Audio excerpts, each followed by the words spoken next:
Hey guys, welcome back to another day of Film Friday.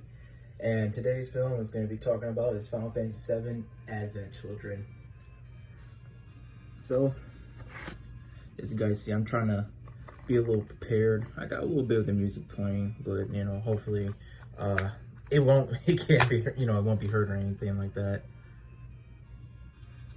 And there's the disc, and there's a lot to talk about for this movie.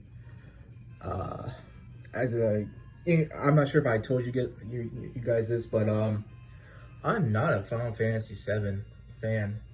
The only reason why I have Final Fantasy VII stuff is because of my stepbrother. It's a way for me to basically honor him. Honor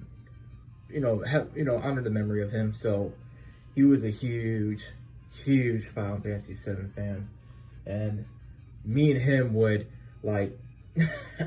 have little small debates, and they were never serious because we always see each other. But since I'm a Final Fantasy VI fan, he was a Final Fantasy VII fan. We will always talk about the classic who was the better villain debate, basically Kefka or Sephiroth, and oh man, good times. All right, let's get to it. So, Final Fantasy VII Advent Children, which came out in 2005, is an animated film that is the sequel to the legendary game Final Fantasy VII that was released back in 1997. Wow, I was only a year older than me. Wow, damn. The movie takes place 2 years after the events of Final Fantasy VII, and the heroes make a return along with other characters. A sinister plan is enacted by 3 villains in which they kidnap children. A deadly disease known as the Sigma runs rampant, and a familiar foe wants a reunion. The film is directed by Tetsuya Nomura, produced by Yoshinori Kitase, Shinji Hashimoto, and Ichiro Hazama. It is written by Kazushige Nojima, and the cinematography, oh man, I butchered that one. And the cinematography is by Yasuhiro Yoshizawa. The music is made by none other than Nobuo Uematsu, the man who made the Final Fantasy VII soundtrack. So, sounds good so far, and I want to add some background to some of these guys, because I looked them up, but I didn't really want to type it all down because there's so much to write. This movie, I'm working with so much with this movie because there's so many names in this one. Basically, you have a whole lot of guys who have worked with Final Fantasy titles for many years, and when you put a group of them together, along with the person who made the soundtrack for almost all the Final Fantasy games, you're gonna get a very good movie. Let's just say that. And since this is Final Fantasy VII, a lot of people are gonna jump on that. But anyway, I'm getting ahead of myself. So the people who started it, there's gonna be a lot of Japanese names. So forgive me because I'm gonna butcher it like hell. I'm trying not to. I'm gonna try my best, but oh man.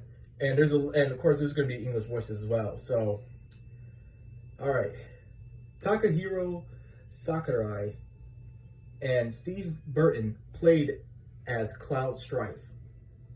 Ayumi Ito and Rachel Leigh Cook voiced Tifa Lockhart. Maya Sakamoto and Mena Savari voiced Aerith Gainsborough. Shogo Suzuki and Steve Blum as Vincent Valentine. And I know I'm kind of getting off track here, but Steve Blum, you guys probably know him from Cowboy Bebop, the main guy. I can't think of his name. Or Tank Dempsey from Call of Duty Black Ops Zombies. He's in a lot of stuff. So if he sounds like Tank Dempsey to you, that's basically Steve Blum. Yumi Kakazu and Christy Carrison Romano as Yuffie Kisaragi, Masahiro Kobayashi and Bo Billisling as Barrett Wallace. Oh my god, I'm butchering these names. KJ Fujiwara and Quentin Flynn as Reno. A little bit of a distraction here too, guys. Quentin Flynn, if you're a Metal Gear Solid fan like me, then you basically know he's Raiden, the cyborg ninja, in MGS4 and Metal Gear Rising.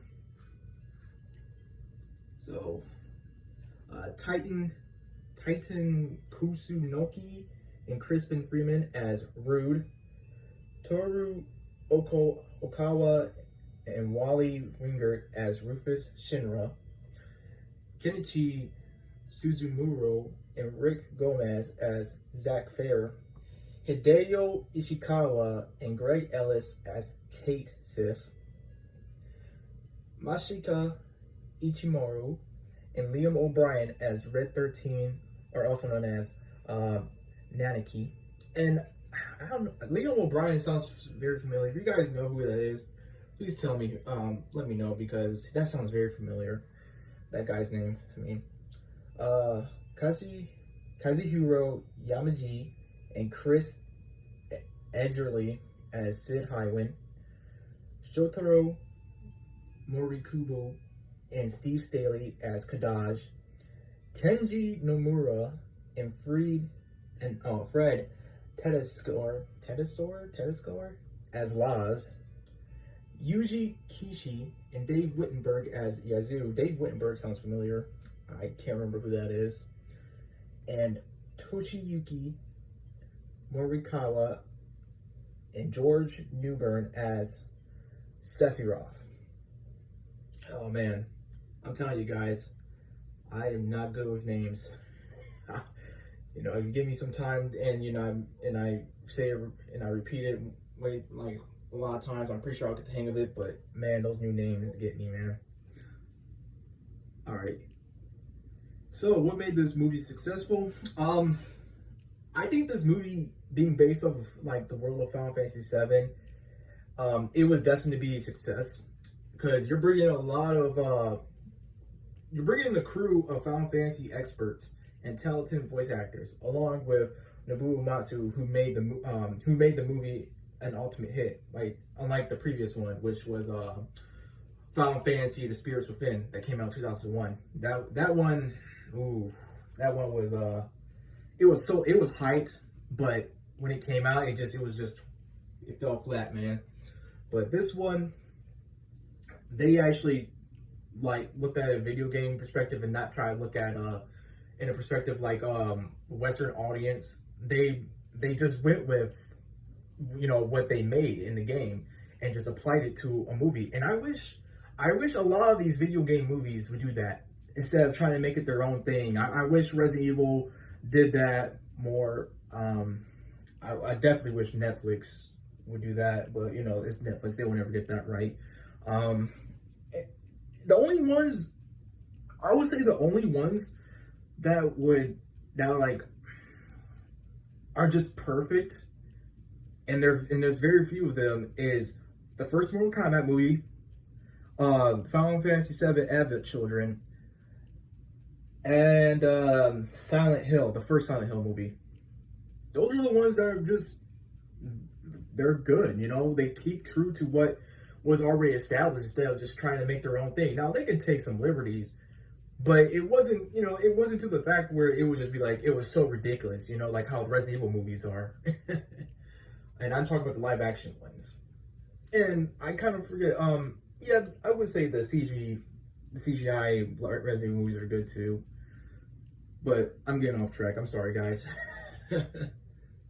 All right, so the fun facts or the extras, I would say, is that Advent Children was a short film. Well, it started as a short film that was written by the script writer of FF7, whose name is Kazushige Nojima.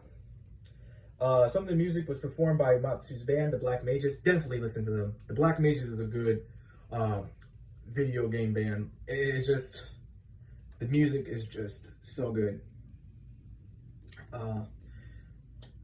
The movie was re-released in 2009 as Final Fantasy VII Advent Children Complete, which I have right here. And it would, of course, it's Blu-ray formatted, but it also has additional scenes, including an exclusive sneak peek to Final Fantasy XIII, which was coming out at the time. I think it came out in Japan in 2009, and then America a year later. But, a lot of people are mixed about Final Fantasy XIII. I quite like it, but that's just me. Tetsuya Nomura, the director of the movie, was one of the writers for FF7. So, not only is he the brainchild of Kingdom Hearts and Final Fantasy Versus 13, but, I'm telling you, they had a lot of people who worked on Final Fantasy titles come together and just make this, great movie. The voice actors of Cloud had already voiced the character within Kingdom Hearts before the movie was released, so they already knew they basically knew who their people were going to be. If you were, basically playing a character in Kingdom Hearts, you automatically were going to be playing that character again within the movie. Within the Final Fantasy VII movie. So, that's all I have for this. I'm surprised I went through all those names, man. So many freaking names. There has to be at least 30. Oh my god. But, oh my gosh, I forgot about one more thing. My favorite scene. I can't believe that. So, my favorite scene within the movie, I'm getting the spoiler territory, so if you guys don't want to hear this, then click off the video or whatever. But my favorite scene was when Sephiroth returned, and he's like, I think he said either, like he greeted Cloud, or he was like, shall I give you despair, or something like that. It became a meme, but, during the fight with Sephiroth, it was like towards the part where they're on this building, and Sephiroth just did this huge ass slash, and the building started crumbling down, and both Cloud and Sephiroth were like fighting while debris was falling. That was a really cool scene. I really liked that part of the entire fight. I wish the fight was longer. I wish it was, because it was just too badass, man. But that part within the whole fight was just great. That was really damn good. So, yeah. I also looked at, how it was structured within the timeline. So, there was, the first soldier, the first soldier before Crisis Core, then Final Fantasy VII, then Final Fantasy VII Advent Children, and then there's something else, and then Dirge of Cerberus, which no one really talks about. But I noticed that they updated the Final Fantasy VII timeline, where this remake is now before Advent Children, which I kind of find really odd, because because remake is totally different from the original game. If you guys haven't known that, if you guys don't know that already, totally different. There's a lot more stuff to it. It's mostly good, that what I've seen, but the bad parts is just unneeded. It's not necessary. And so it kind of makes me feel. It makes me feel. What's the word? Odd about it, because this is a game, this is a remade game that is not even complete yet. We still got probably realistically probably 2 more parts, and then it will be done. So I can't really say that this is part of the timeline, because it seems like to me that, spoiler alert, there's two different realities with between Final Fantasy VII original and then Final Fantasy VII remake. So I can't really see it following the same timeline as what will lead up to Advent Children. I can't, because it seems like Sephiroth already knows what happened, and he's asking for Cloud to help him change Destiny. And I don't like Destiny being in Final Fantasy VII. Destiny does not have a goddamn thing to do with Final Fantasy VII. Save that for like Final Fantasy 15, 13, any other Final Fantasy, but Destiny is not really a big thing for 7. It never was. It was just like somewhat of a steampunk thing, really. So, I guess that's it for this video, guys. Definitely check out Final Fantasy VII Advent Children Complete, because this is Film Friday.